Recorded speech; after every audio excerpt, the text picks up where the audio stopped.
出嚟啦，小火龍！呢隻噴火龍嚟喎，唔係小火龍嚟喎。我喺度諗緊咧，點樣可以將呢個咁可愛嘅噴火龍或者呢 Pokemon 嘅，例如 Pokemon 卡點咁樣結合埋一個食物同埋環保嘅元素，俾我哋啲青少年可以知道環保嘅重要性啊！係咪就係呢個 game 啊？係啊，好似咁樣啊！原來係咁。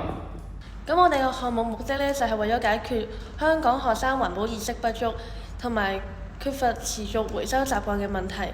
透過資訊科技，我哋希望激發學生積極參與回收同埋綠色生活，建立長期嘅好習慣。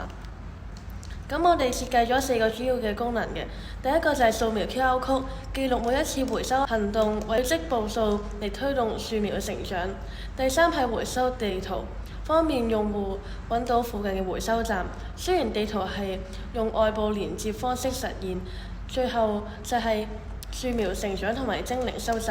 用戶參與越多，樹苗就會越嚟越成長同埋壯大，並且收集獨特嘅樹精靈卡片。呢個 Apps 咧仲有掃描 QR Code 嘅模組啦。用戶啟動咗手機相機之後，就可以掃描呢個回收籤上面嘅 QR Code 碼。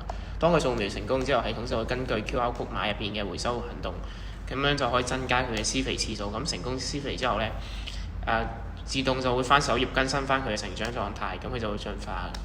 步行挑戰方面啦，就係當你部電話啟用咗 GPS 功能啦，咁佢就可以計算翻你嘅步行距離。咁每當累積咗500米之後，成長值咧就會有增加噶啦，亦都去督促翻用戶行多啲路。